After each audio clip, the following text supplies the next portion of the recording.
Well, ladies, welcome. Today I'm really excited. This is our first lesson in our Women's Basics series, and with me today in the studio is Melanie Krebs. Hello. Welcome. I'm so glad she could be here to help us kind of talk through these really important principles for any woman who wants to honor God with her life and wants to make Him the most important thing. These principles will be helpful to you. So this first lesson is all about priorities. And I don't know about you, but as a woman, I'm oftentimes struggling with priorities. I'm a wife, I'm a mom, I'm a friend, I'm a worker, I'm a daughter. I mean, there's all sorts of things that can pull and, challenge us for what's going to be the biggest priority in our life. But if we really want to honor God, if we really want to live a life that honors Him, then God needs to get higher in our priority list. And that's what our first principle is all about. And here's what it is. The first principle is God has to be your first priority. Because here's the thing. Our priorities set the trajectory of our life, right? So what we deem most important is going to get most of our time.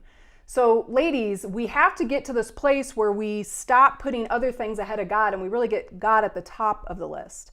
So Melanie, for you, in your own life and the lives of women that you spend time with, what are some of those competing priorities that we oftentimes put above God? I think it depends on our stage of life, but we all have been there and we've all seen this.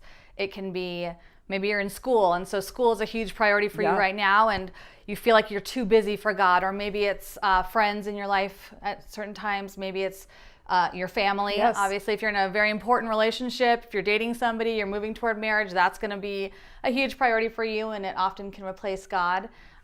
Kids, we have a huge responsibility as mothers, and so often we can prioritize our kids, and God gets second place in that. Right.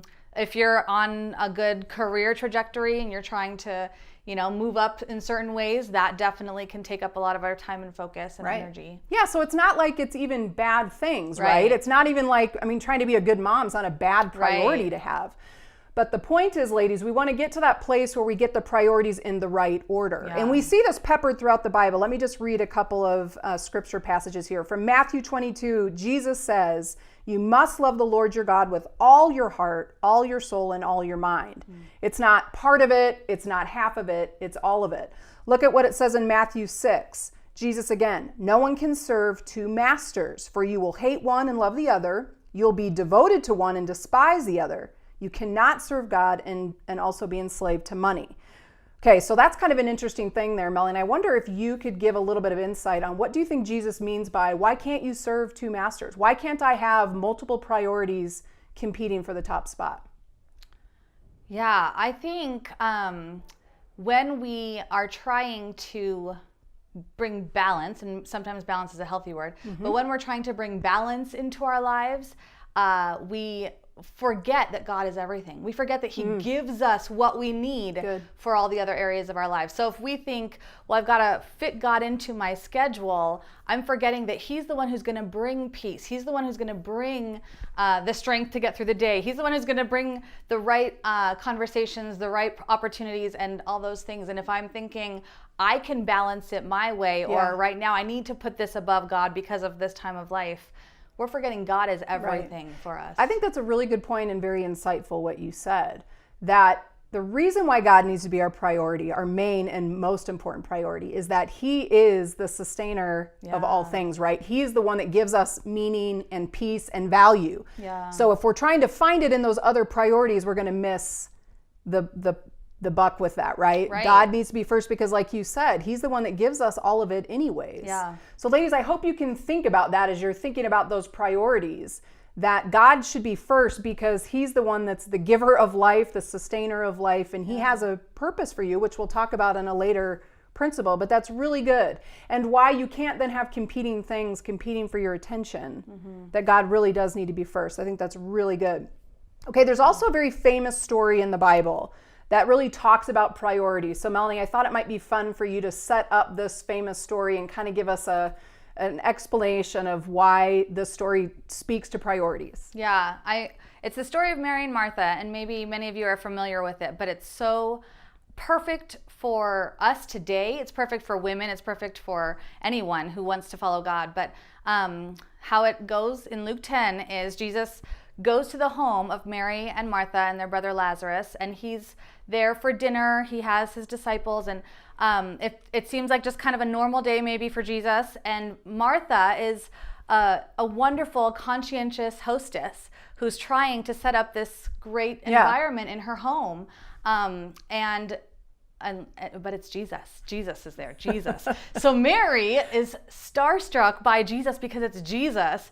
And Martha is a little bit frustrated that Mary's not helping her get the environment ready, get the food on the table, get this the right way. And Mary keeps ending up at Jesus' feet.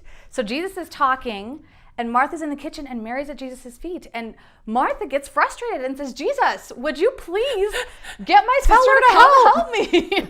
And I mean, it's kind of, I can so imagine exactly me being Martha. And Jesus very gently and lovingly says, Martha, Mary's figured out the most important thing. And I think that so speaks to me every day, where all these other things are so good. There's so many good things in my life, and there's so many good things that draw my attention. But if I'm not remembering Jesus is everything, that's right, then I'm missing the point. I'm missing all the things he has for me. Right. Because I'm distracted by all the other good things. Because the truth is, we'll be better in our role as mom and wife and all of that when we have God first, when he's our first priority. So that's really good. I don't know which of you out there, if you guys relate more to the Mary or Martha. I'm definitely more the Martha. I wish I were more like Mary. But here's the good news, ladies, and this is what we want to end with today, is just some practical things of how Melanie talked in the story, that Mary chose to sit at the feet of Jesus. And I think for us as women, we're busy, lots of things going on, but we need to make the time to sit at the feet of Jesus, right? Here's just a couple of practical things, obviously, to do that are fallen like your spiritual disciplines. But spend time reading the Bible every week. That should be a part of our weekly thing. If we're going to make God a priority, then we need to read his word.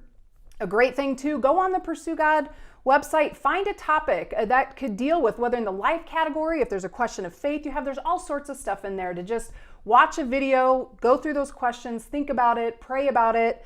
Prayer obviously is an important thing that all of us should be doing to make God a priority. And then we also encourage women, which I think is really important, to get into a group or a mentoring relationship where you can kind of wrestle with, how do I make God a priority? How do I make him first when all these things are competing for my attention? But ladies, listen, our first principle for this Women's Basics series is that God has to be first. He's got to be our first priority. So take that challenge. Use the questions that go along with this lesson. Have a conversation with someone in your life, with a friend, with your small group, with a mentor, and really be challenged, and let this principle be something that kind of gets in your life and becomes true of you, that God is your first priority. We'll see you in the next lesson.